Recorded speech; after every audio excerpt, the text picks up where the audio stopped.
Back when the Nintendo Switch launched, Nintendo dropped a brand new IP made by some of its core developers and designed to show off what the Joy-Cons could do. And it was... well, actually no, I can't say what the game was like, because I never actually played 1-2 Switch. It was a full price game and honestly looked like a tech demo, and with other games like Breath of the Wild and Snipperclips launching, I just saw no reason to spend money on it. But lots of people did buy the game, and it did well enough that now, 6 years later, Nintendo has suddenly dropped a sequel, Everybody 1-2 Switch. So is this follow-up actually worth picking up, or is it just as bare as its predecessor appeared to be to me? Well, the answer is yes and no. Despite being a sequel, Everybody 1-2 Switch feels like it has an entirely different purpose and motive behind its existence. Rather than showing off the Joy-Con's capabilities, the game is instead designed to be a party game first, one that is clearly inspired by titles like Jackbox and Use Your Words. It even has the option to be played with your smartphone instead of the Joy-Cons, really emphasising this fact. While you do get different minigames depending on your control option, it does feel like the Joy-Con use is really limited to what the basic features of the Joy-Con are, gyro and HD rumble. No IR camera and not even using HD rumble to simulate ice and other things like the first game did. This isn't necessarily a bad thing, but it does mean Everybody 1-2 Switch kind of just feels like a generic party game, one with an uncanny valley horse-headed host named Horace. Party Phil he ain't, but surprisingly I feel like he wasn't actually utilised enough in the game, despite being its main character. Most of the games just have a random voiceover to explain their rules instead of letting him do it. Even though it feels a bit generic, there is one unique factor that Everybody 1-2 Switch has, something that makes it kind of worth it, but I'll save that till last. For now, let's talk about some of these minigames. The game has 3 modes, the party mode, a quiz mode, and bingo. Bingo is just bingo and is easily the most boring thing here. Fair enough if you enjoy playing bingo, but it's not even good bingo, and the fact that the player has to stop the bingo wheel allows for some easy manipulation of the results. We ended up forcing whoever had the Joy-Con to close their eyes when they pressed the button, otherwise it was simple to manipulate the wheel into giving the host a bingo. This is easily the worst mode of the bunch. Quiz mode is a little better, but it's also just too simple. Every quiz comes down to a choice of 2, sometimes set up as a true or false statement, and other times just 2 possible answers. So there is a 50-50 chance of getting it right every time, and that's all the quiz is. It doesn't get much variation at all. And when some of the general knowledge questions are stuff like 1 minus 1 equals what, it almost feels comically easy. That said, you can make your own quizzes, either saving them for multiple use or everyone making questions up on the fly. This is actually fun, even though all the same constrictions apply, but you probably don't need Everybody 1-2 Switch to do this. It's just an extra feature to have, but hardly a selling point. And that brings us to the game's main mode, Party Mode. Here the players compete in teams to try and earn anywhere from 3 to 7 points, and the team who does this first wins. You earn points by winning at minigames, and there are events like Chance Time that can try to even the odds and provide a comeback to the losing side. It is well structured and the minigames are chosen pseudo-randomly. It's pretty simple to stop the roulette on what you want, but the idea is there. These minigames can be split up into a few categories in my opinion.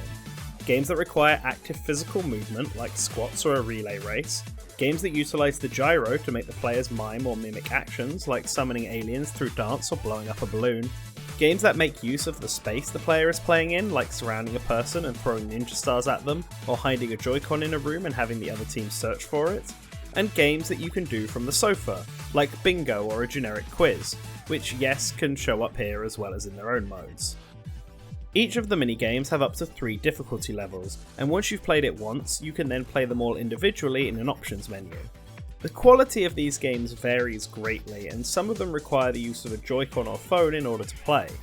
In my opinion, the most fun and most interesting of these games are the ones that require utilising the specific playing area, like the Search for the Joy-Con game.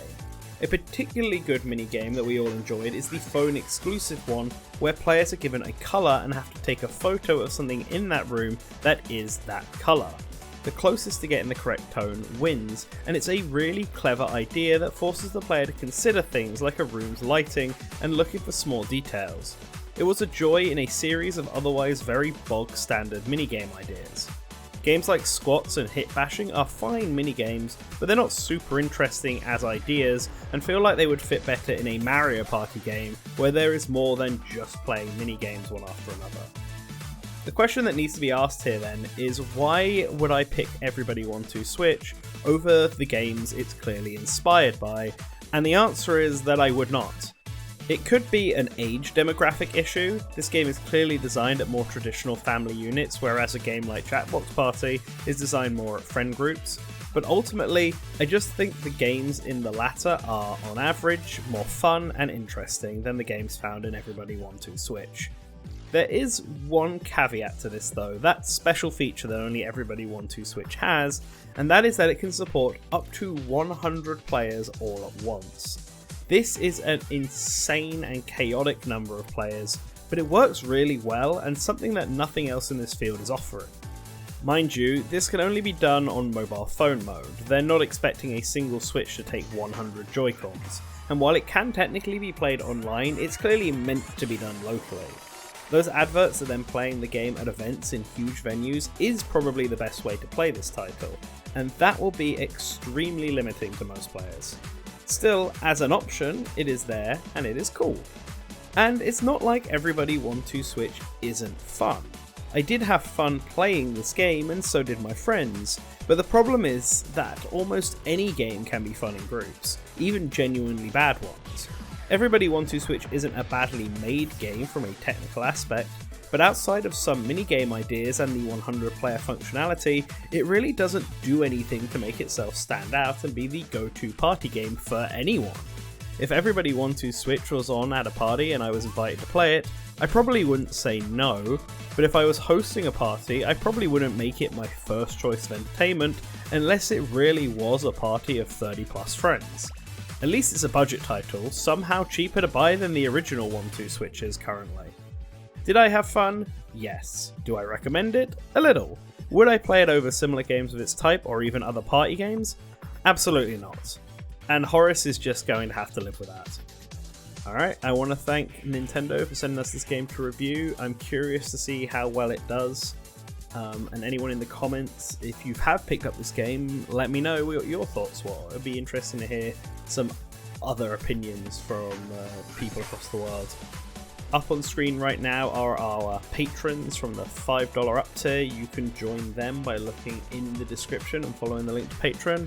As always, do us a big favour and help fight the YouTube algorithm by liking, commenting, watching another video, and just subscribing so that you can always remember to return to the source.